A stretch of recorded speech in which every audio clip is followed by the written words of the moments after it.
अथ श्री महाभारत कथा। अथ श्री महाभारत कथा। महाभारत कथा। महाभारत कथा। कथा है पुरुषार्थ की, स्वार्थ की, परमार्थ की, सार्थ की, जिसकी बनी श्री कृष्ण भारत पार्थ की। शब्द दिग्घोषित हुआ जब सत्य साधक सर्वथा। शब्द दिग्घोषित हुआ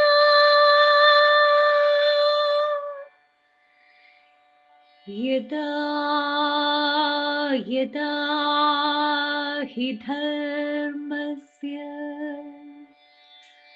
ग्लानिर्भवति भारत, अभ्युत्थानम् अधर्मस्य तदात्मानं सृजाम्यहम्, परित्राणाय साधूनां, विनाशाय च दुष्कृतां, धर्म संस्थापनार्थाय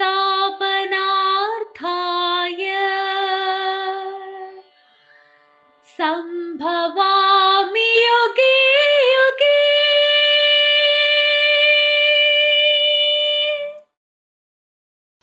ശ്രീ മഹാഗണപതേ നമ. നാരായണം നമസ്കൃത്യ നരം ചൈവ നരോത്തമം ദേവീം സരസ്വതീം വ്യാസം തതോ ജയമുദീരേൽ. നമോസ്തുതേ വ്യാസവിശാലബുദ്ധേ ഭുല്ലാരവിന്ദായ തപത്രനേത്ര യേന ത്വയാ ഭാരതതൈലപൂർണ്ണപ്രജ്വാലിതോ ജ്ഞാനമയപ്രദീപ. എല്ലാവർക്കും നമസ്കാരം. സുന്ദോപസുന്ദോപാഖ്യാനത്തിലെ രണ്ടാം ഭാഗമാണ് തിലോത്തമയുടെ ഉത്ഭവം. അതിനുശേഷമുള്ള കഥകളാണ് നമുക്ക് നോക്കാനുള്ളത്. നിർമ്മലമായ രൂപലാവണ്യത്തോടും ഇപ്പോൾ നിർമ്മിക്ക വേണമൊരു തരുണീരത്നത്തെ നീ എന്ന് തുടങ്ങുന്നു. എന്നിങ്ങനെ ബ്രഹ്മാവ് പറഞ്ഞപ്പോൾ വിശ്വമോഹനമായ രൂപം വിശ്വകർമാവ് ഉണ്ടാക്കി. ചാരുത കലർന്നുള്ള മോഹന വസ്തുക്കളിൽ ഓരോരോ തിലത്തോളം, നല്ല സൗന്ദര്യ രൂപമായ വസ്തുക്കളിൽ നിന്ന് ഓരോന്നും തിലത്തോളം, തിലം എന്ന് പറഞ്ഞാൽ എള്ള്, ഏറ്റവും വളരെ ചെറിയൊരംശം ഇതും ഓരോരോ സൗന്ദര്യമുള്ള വസ്തുക്കൾ ലോകത്ത്, സ്ഥാവര ജംഗമമായ ലോകത്ത്, ചരാചരങ്ങളായിരിക്കുന്ന ലോകത്തിൽ എന്തൊക്കെയുണ്ടോ അതൊന്നൊക്കെ എടുത്ത് ഉണ്ടാക്കിയതാണ് ദേവി, ഈ ദേവി എന്നാണ് പറഞ്ഞത്. പിന്നെയും പറയുന്നു, സൂക്ഷ്മമപി ഗാത്രേ രൂപസമ്പദ നാസ്തി രത്നാനാം തിലം തിലം ആനീയ എന്നാണ് മൂലത്തിൽ പറഞ്ഞത്. രൂപസമ്പത്തിന്റെ ആ ശ്രേഷ്ഠത അല്ലെങ്കിൽ അതിൻ്റെ ഒരു സുഷമത, അത് ഒട്ടും ശരീരത്തിൽ സൂക്ഷ്മം ആയിട്ടുള്ള ശരീരത്തിൽ ഓരോ ഭാഗത്ത് പോലും സൗന്ദര്യമല്ലാത്തൊരു സൂക്ഷ്മമായ ഭാഗം പോലും ആ ശരീരത്തിലില്ല. അത്രയും സൗന്ദര്യധാമം തന്നെയാണ് ആ ദേവി എന്ന് പറയുന്നത്. അങ്ങനെ ആ ദേവിയെ ഉണ്ടാക്കിയ എല്ലാവർക്കും അത്ഭുതമായി. നോക്കുന്നവർ അങ്ങനെ കണ്ണു നട്ട് ഇരിപ്പായി എന്ന് പറയുന്നത്. അങ്ങനെ അത് ആ ദേവിയെ കണ്ടപ്പോൾ അല്പഭാഷിണികൾ മറ്റുള്ളവർ നാണം പൂണ്ടാർ. അല്പഭാഷിണികൾ എന്ന് പറഞ്ഞാൽ സ്ത്രീകൾ എന്നർത്ഥം. ഉത്തമ സ്ത്രീകൾ, സൗന്ദര്യധാമങ്ങളായ മറ്റു സ്ത്രീകൾ പോലും നാണം പൂണ്ടാവും. അതൊന്ന് എഴുത്തച്ഛൻ വിസ്തരിക്കുന്നുണ്ട്.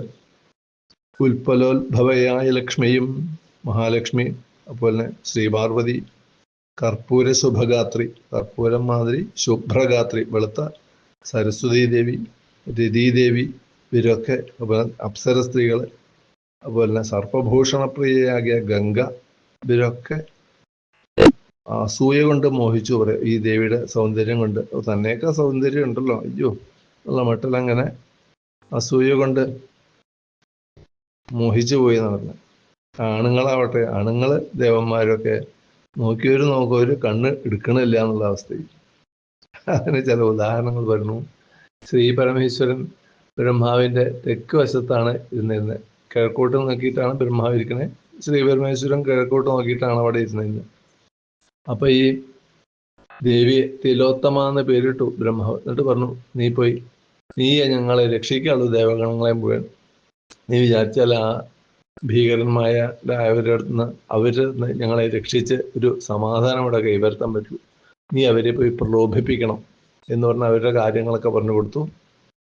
ഞാൻ ചെയ്തോളാം എന്ന് പറഞ്ഞ് ആ ദേവി അവിടെ പുറപ്പെടുകയാണ്. അപ്പോൾ ആ ദേവന്മാരെയൊക്കെ ഒന്ന് പ്രദക്ഷിണ വയ്ക്കണ്ടേ വെച്ചിട്ട് പ്രദക്ഷിണ വയ്ക്കുന്നു. അപ്പോഴാണ് ബ്രഹ്മാദി ദേവന്മാരൊക്കെ പ്രദക്ഷിണ വയ്ക്കുമ്പോൾ ബ്രഹ്മാവ് കിഴക്കോട്ട് നോക്കിയിട്ടില്ലായിരിക്കുന്നത്, ശിവനും കിഴക്കോട്ട് നോക്കിയിട്ടായിരിക്കുന്നത്.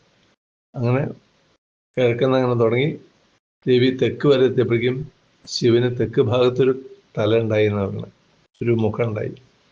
ദേവി അങ്ങനെ പടിഞ്ഞാറ് വശത്ത് വെച്ചപ്പോൾ അവിടെ ഒരു മുഖം ഉണ്ടായി, വടക്കും ഒരു മുഖം ഉണ്ടായി. അങ്ങനെ ശ്രീ പരമേശ്വരൻ പോലും 4 തലയുള്ള ആളായി. ഇന്ദ്രന്റെ കാര്യം പറയുകയും വേണ്ട. ഇന്ദ്രൻ അല്ലെങ്കിൽ ഈ കാര്യത്തിലൊക്കെ കേമനാണല്ലോ. ഇന്ദ്രന് 1000 കണ്ണുകൾ എങ്ങനെയാണ് ഉണ്ടായേ എന്നൊരു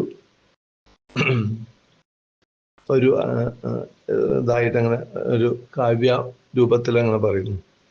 ഇങ്ങനെ ഇവരെല്ലാം നമസ്കരിച്ച് അങ്ങനെ പുറപ്പെടുകയാണ് തിലോത്തമ. തിലോത്തമ സ്വതേ ഭംഗിയുള്ള ആള്. അങ്ങനെ ഇവരെവിടെയാന്ന് വെച്ച് നോക്കുമ്പോൾ വിന്ധ്യാടവിയില് വിന്ധ്യപർവ്വതത്തിന്റെ അവിടെ നദി പുറപ്പെടുന്നുണ്ട്. നർമ്മദാ നദി ആയിരിക്കും. വിന്ധ്യൻ പർവ്വതത്തിൽ നിന്ന് പുറപ്പെടുന്ന ഒരു നദി നർമ്മദയാണ്. ആ നദീ തീരത്ത് അങ്ങനെ രസിച്ച് ഇരിക്കുകയാണ്. വിന്ധ്യ സമതലത്തിൽ അങ്ങനെ രസിച്ചിരിക്കുകയാണ്. സുഹൃത്തുക്കളുണ്ട്, ധാരാളം സ്ത്രീകളുണ്ട്, മദ്യപാനം ധാരാളമുണ്ട്. ഇതൊക്കെ ചെയ്ത് അങ്ങനെ ഇരിക്കുമ്പോൾ അങ്ങനെ അവര് ചുവന്ന വസ്ത്രം ധരിച്ച്, ചുവന്ന വസ്ത്രം, അതുപോലെ മാലകള്, കുറിക്കൂട്ട്, ഇതെല്ലാം ചുമപ്പ് നിറം. പൊതുവെ നല്ല സുന്ദരിയായിട്ടുള്ള സ്ത്രീ ചുവന്ന വസ്ത്രം കൂടി ആയപ്പോൾ പെട്ടെന്ന് അങ്ങോട്ട് കണ്ണിന് പിടിക്കും. പെട്ടെന്ന് ആരായാലും നോക്കിപ്പോവും. സൗന്ദര്യധാമമല്ല, ഇപ്പൊ നോക്കി തുടങ്ങി. അവിടെ നദീതീരത്ത് പൂപ്പുറത്ത് അങ്ങോട്ടും ഇങ്ങോട്ടും നടക്കാൻ തുടങ്ങി ദേവി. അപ്പോഴേക്കും ഇവരങ്ങനെ രണ്ടുപേരും നോക്കിയപ്പോഴേക്കും അവരങ്ങനെ മധോന്മത്തരായിട്ട് അവിടെ ചെന്നു. അല്ലെങ്കിൽ മധോന്മത്തന്മാരാണ്. എങ്ങനെ 3-4 തരത്തില് മത്തന്മാരാണ് അവർ. വരം ബ്രഹ്മാവിന്റെ അടുത്ത് വരം മേടിച്ചു, തങ്ങൾ തമ്മിലില്ലാതെ കൊല്ലാൻ പാടില്ല. അപ്പൊ ഇനി ആരും തങ്ങളെ കൊല്ലില്ല എന്നുള്ള ആ വരത്തിന്റെ ഗർഭം കൊണ്ടുള്ള മതം. ധാരാളം ധനം സമ്പാദിച്ചു. ത്രിലോകങ്ങളും മുഴുവൻ കീഴടക്കി ദേവന്മാരെ ഒടിച്ചു. സർപ്പങ്ങള്, പാതാളം മുതലായിട്ടുള്ള ദിക്കിലൊക്കെ പോയി അവിടുന്ന് ധാരാളം ധനം സമ്പാദിച്ചു. അതിന്റെ മത്തത. രത്നങ്ങള്, ലോകത്തിലെ ഏറ്റവും ശ്രേഷ്ഠമായിട്ടുള്ള എന്താണ്, രത്നഭൂതമായിട്ടുള്ള സംഗതികളൊക്കെ അതും അവരെ കയ്യിലാക്കി. അതിൻ്റെ ഒരു മത്തത. ഇപ്പൊ ആ മദ്യപാനം ചെയ്ത് അതിൻ്റെ ഒരു മത്തത. ഇങ്ങനെ സകലവിധ കൊണ്ടും മത്തന്മാരായിരിക്കുന്ന അവരെ അങ്ങനെ ഈ ദേവിയെ കണ്ടതോടുകൂടി അവരാ മദ്യചേഷകമൊക്കെ കനകചേഷകം വിട്ട് അവർ ഓടിച്ചെന്നു. ആദ്യം മുമ്പിൽ കാണുന്നത് സുന്ദനായിരിക്കും. സുന്ദൻ പോയി വലത്തെ കൈ പിടിച്ചു. അപ്പോഴേക്ക് ഇടത്തെ കൈ ഉപസുന്ദൻ പിടിച്ചു കഴിഞ്ഞിരിക്കുന്നു. എന്നിട്ട് പറഞ്ഞു, ഇത് എനിക്ക് വേണം, നീ എൻ്റെ കൂടെ വാന്ന് പറഞ്ഞു. എൻ്റെ കൂടെ വാന്നല്ലേ, ഞാൻ എടുത്തു കഴിഞ്ഞു എന്നുള്ള മട്ടിലാണ്. രണ്ടുപേരങ്ങനെ പിടിക്കുമ്പോൾ സുന്ദൻ പറയാണ്, സുന്ദരിയായ ഇവളെ എൻ്റെ ഭാര്യയാണ്, അപ്പൊ നിന്റെ ഗുരുഭൂതയാണ്, നിന്റെ എഴുത്തിയമ്മയല്ലേ, പോയി നമസ്കരിച്ച് പോയിക്കോളൂ എന്ന് പറഞ്ഞു. ഉപസുന്ദൻ പറഞ്ഞു, അതൊന്നും പറ്റില്ല, അങ്ങാണ് കൈ ആക്കണ്ടേ. അങ്ങേക്ക് ഈ ലോകത്തുള്ള എല്ലാ രത്നങ്ങളും കയ്യിലുണ്ടല്ലോ, അങ്ങാണ് അതിന്റെ ഏറ്റവും ആദ്യത്തെ അധിപൻ. രണ്ടാമത്തെ അധിപനെ ഞാനുള്ളൂ. അത് മുഴുവൻ അങ്ങ് തന്നെ എടുത്തോളൂ. എനിക്ക് വിളയെ മാത്രം മതി, ബാക്കി രത്നങ്ങളൊക്കെ ഏട്ടെടുത്തോളൂ. അപ്പൊ ഏട്ടൻ്റെ ഒരു വധുവാണ്. വധു വെച്ചാൽ പുത്രവധു എന്നർത്ഥം. വധുവാണ്. അവളെ വല്ലാതെ ഇങ്ങനെ കൈ പിടിച്ച് ബുദ്ധിമുട്ടിക്കണ്ട, ഒന്ന് കൈ അയക്കൂ, ഞങ്ങൾ അങ്ങോട്ട് പോട്ടെ എന്നായി. അങ്ങനെ പറ്റില്ല എന്നായി. നീ അത് പറഞ്ഞാൽ പറ്റില്ല എന്ന്. ഞാനത് അയക്കൊന്നുമില്ല, ഇത് എൻ്റെ പ്രണയിനിയാണ്. അങ്ങനെ എന്തൊരു പേയാണ് പറയുന്നത്. അങ്ങ് എൻ്റെ ജീവനായികയുടെ കരം പിടിക്കാൻ എന്ത് കാരണം എന്ന് പറഞ്ഞു. അങ്ങനെയുണ്ടോ, നിന്റെ ജീവനായികയാണ് ഇവിടെ, ഇത് എൻ്റെ ജീവനായികയാണെന്ന് പറഞ്ഞ് സുന്ദരൻ ഗത എടുത്ത് ഇതുവരെയുള്ള ആ സൗഹൃദമൊക്കെ മറന്ന് അടിക്കാൻ പുറപ്പെട്ടു. അപ്പോൾ ഉപസുന്ദരും ഗതെടുത്ത് തമ്മിൽ തല്ലി അങ്ങനെ മരിച്ചു വീണു. അവരങ്ങനെ അന്തകപുരി ബുക്കാർ. അപ്പോഴേ ദേവാരികൾ അന്തകപുരിയിലെത്തി.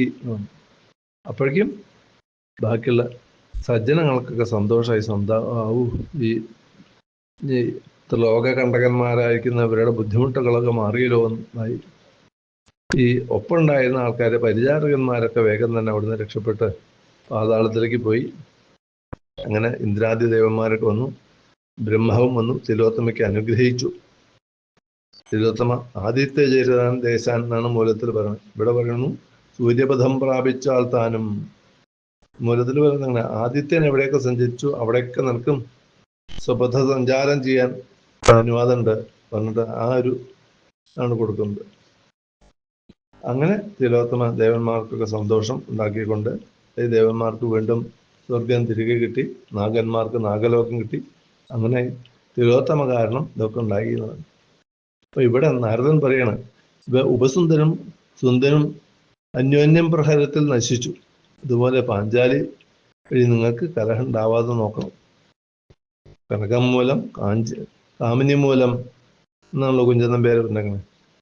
അപ്പൊ അതുമാതിരി ആ ഒരു തത്വത്തിനാണ് നാരദനും പറയണത്. അപ്പൊ അത് കാരണം അന്യോന്യം സുഹൃദ്ഭാവം ഉള്ളവരെന്നാകിലും പെണ്ണുങ്ങൾ മൂലം വൈരം വർദ്ധിച്ചു വരുമത്രേ. എനിക്ക് നിങ്ങളെക്കുറിച്ച് വലിയ സ്നേഹം കയറും. നിങ്ങൾ ശ്രീകൃഷ്ണ ഭക്തന്മാരാണ്. ശ്രീകൃഷ്ണൻ എന്ന് പറഞ്ഞാൽ എൻ്റെ പ്രാണപ്രിയനാണ്. ആ കൃഷ്ണഭക്തന്മാർ എന്നെയും സുഹൃത്തുക്കളാണ്. അത് കാരണമാണ് ഞാൻ നിങ്ങളോട് ഇതൊക്കെ പറഞ്ഞത്. നിങ്ങളിത് എല്ലാം വേണ്ട പോലെ ശ്രദ്ധിച്ച് ഇത് ചെയ്തോളൂ എന്ന് പറഞ്ഞു. അവരങ്ങനെ ആവട്ടെ എന്ന് പറഞ്ഞ് നാരദനെ വേണ്ട പോലെ പറഞ്ഞയിക്കുകയും ചെയ്തു.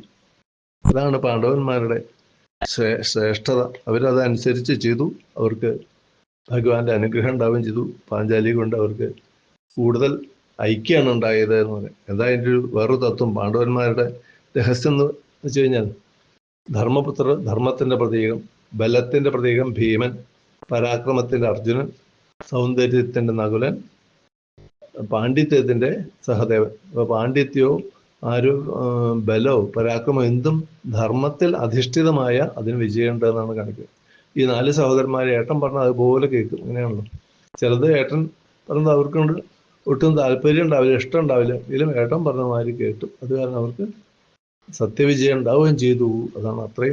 അതാണ് ആ പാണ്ഡവന്മാരുടെ സാഹോദര്യത്തിന്റെ രഹസ്യം എന്നുകൂടി ഇവിടെ സൂചിപ്പിക്കുന്നു. സർവം ശ്രീകൃഷ്ണാർപ്പണമസ്തു.